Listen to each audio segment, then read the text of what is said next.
அனைவருக்கும் வணக்கம். நம்ம பல வகையில் பொருள் ஈட்டுறோம்.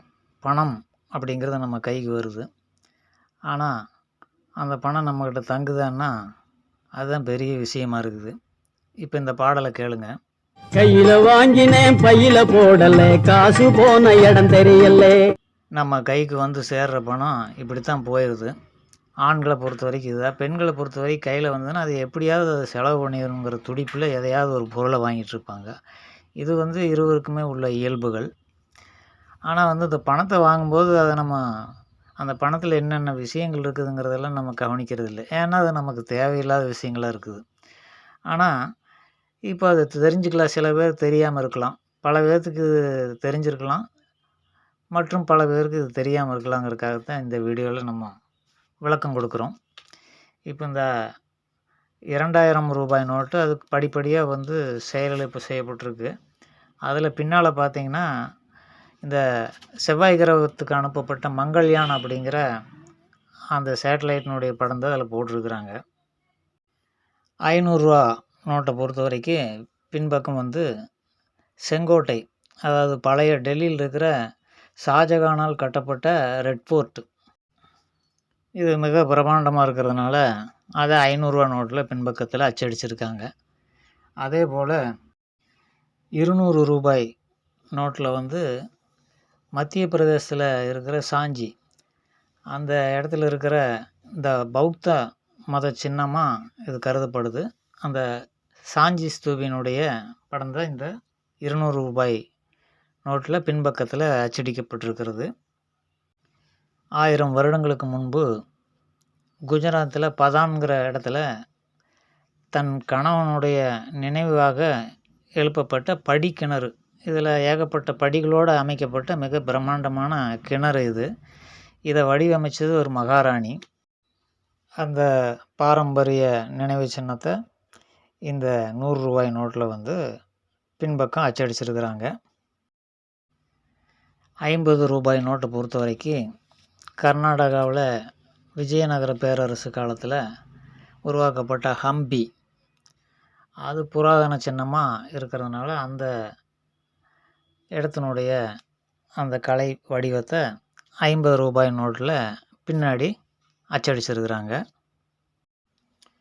இது வந்து மகாராஷ்டிராவில் இருக்கிற எல்லோரா 20 ரூபாய் நோட்டில் அந்த எல்லோரா குகை கோயிலினுடைய படங்களை வந்து பின்னாடி 20 ரூபாய் நோட்டில் அச்சடிச்சிருக்கிறாங்க. 10 ரூபாயில் அச்சடிக்கப்பட்டிருப்பது ஒரிசாவில் இருக்கிற கொனார்க் நகரத்தில் இருக்கிற ஒரு சூரியனார் கோயில். இதில் இந்த சக்கரமாக இருக்கிறது என்னமோ சக்கரம், தேர் சக்கரம்னு நினச்சிக்காதீங்க. இது கடிகாரம். அந்த காலத்திலேயே கடிகாரம் வந்து இதனுடைய நடுவால் ஒரு முள் மாதிரி இருக்கும், கம்பம் மாதிரி. அது வந்து நிழலாக வந்து இந்த 12 இடத்துலையும் மாறி மாறி விழுந்துக்கிட்டே வரும் காலையிலேருந்து சாயங்காலத்துக்குள்ளே. அதை பெருமைப்படுத்துறதுக்காக ஏதோ 10 ரூபாய் நோட்லையாவது அச்சடிச்சிருக்கிறாங்க. 5 ரூபாயை பொறுத்த வரைக்கும் நம்முடைய நாட்டின் முதுகெலும்பான விவசாயத்தை பெருமைப்படுத்துறதுக்காக விவசாயினுடைய படத்தை அச்சிட்டுருக்குறாங்க. மொத்தத்தில் நிறைய ஸ்டேட்டினுடைய படங்கள் நோட்டு எண்ணிக்கை குறைவாக இருக்கிறதுனால 5 ரூபாயிலிருந்து 2000 வரைக்கும் 8 வகையான நோட்டில் இப்போ 2000 புழக்கத்தில் இல்லை, 7 வகையான நோட்டுகள் புழக்கத்தில் இருக்குது. அதனால் அதுலேயும் 2 வந்து விவசாயி ஒன்று, மங்கள்யான் ஒன்று, மீதி 6 ஸ்டேட்டை கௌரவப்படுத்துகிற மாதிரி அந்தந்த சின்னங்களை போட்டிருக்காங்க. சரி, தமிழ்நாட்டில் என்ன இருக்குதுன்னு பார்த்தா மகாபலிபுரம் இருக்குது, ராஜராஜ சோழன் கட்டிய தஞ்சை பெரிய கோயில் இருக்குது. அடுத்த தடவை அச்சடிக்கும்போது அதுக்கு இது போடுவாங்களே என்னமோ. அப்புறம் நம்ம தமிழ்நாட்டுக்காரனுங்க அவ்வளோ சீக்கிரம் அதை விட்டுருவானுங்களா? ராஜராஜன் நல்ல தெலுங்கு மன்னன், அவன் வந்து பல்லவனும் அவனும் தெலுங்கு மன்னன். அதனால் பொதுவாக நம்ம நாட்டுக்குடைய கலாச்சாரமே சாராய கடை தான். அதனால் டாஸ்மாக்னுடைய போட்டாவே ஏதோ ஒரு நோட்டில் போட்டுடலான்ட்டு இவனுக்கு மறியல் பண்ணாலும் பண்ணுவானுங்க. அப்பேற்பட்ட ஆளுங்க நம்ம தமிழ்நாட்டில் நம்ம கூட வாழ்ந்துட்டுருக்கிறானுங்கிறத நம்ம பெருமையை சொல்லிக்க வேண்டியதாக, வேறு என்ன சொல்ல முடியும்? கையில் ஏதோ ஒரு கலரில் கைத்தை கட்டிக்கிட்டு கொஞ்சோண்டு மீசையை வளர்த்துக்கிட்டு நாக்கை துருத்திக்கிட்டு பைத்தியக்காரங்களாட்ட ஜாதி ஜாதின்னு திரிவானுங்க. அப்படி ஏதாவது ஜாதி பேரில் போட்டுட்டு அவன் போச்சு, முடிஞ்சுது. எத்தனாயிரம் நோட்டத்தை கண்டுபிடிக்கிறது? அவ்வளோ ஜாதி இருக்குது தமிழ்நாடு. அதனால் நோட்டில் ஏன் அச்சடிச்சிருக்கிறாங்கன்னா, இவ்வளவெல்லாம் பெருமை மிக்க நாடு நம்ம நாடு, இத்தனை கலாச்சாரம், முஸ்லீம் கலாச்சாரம், இஸ்லாத்தினுடைய அந்த இதை செஞ்சிக்கோட்டை ஷாஜகான் கட்டினது, பௌத்தம் இருக்குது, இந்து கோயில் இருக்குது, எல்லாம் இருக்குது, அதையெல்லாம் பார்த்து தெரிஞ்சுக்குங்க வரலாற்றுன்னு போட்டிருக்கிறாங்க. இது யூடியூப்பில் மற்ற வலைத்தளங்களெல்லாம் பார்த்தீங்கன்னா, ஒரு நடிகையுடைய மூக்கு, இன்னொரு நடிகையுடைய கண், இன்னொரு நடிகையுடைய காதெல்லாம் போட்டு கண்டுபிடி அப்படின்னு போட்டு வச்சுருப்பாங்க. அதையெல்லாம் குழந்தைங்க பார்த்துட்ருப்பாங்க.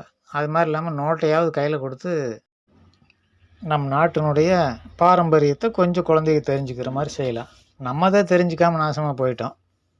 குழந்தைகளுக்காவது கற்றுக் கொடுப்போம். அதுக்காக நோட்டை கையில் கொடுத்து இதில் என்னென்னு கண்டுபிடின்னு அது ஒரு கேம் மாதிரியும் கூட வச்சு குழந்தைகளுக்கு அறிவுறுத்தலாம் அப்படின்னு சொல்லிட்டு, இன்னொரு வீடியோவில் இது போன்ற பலருக்கு தெரிந்த, பல பேர்த்துக்கு தெரியாத விஷயங்களோடு உங்களை சந்திக்கிறேன். நன்றி.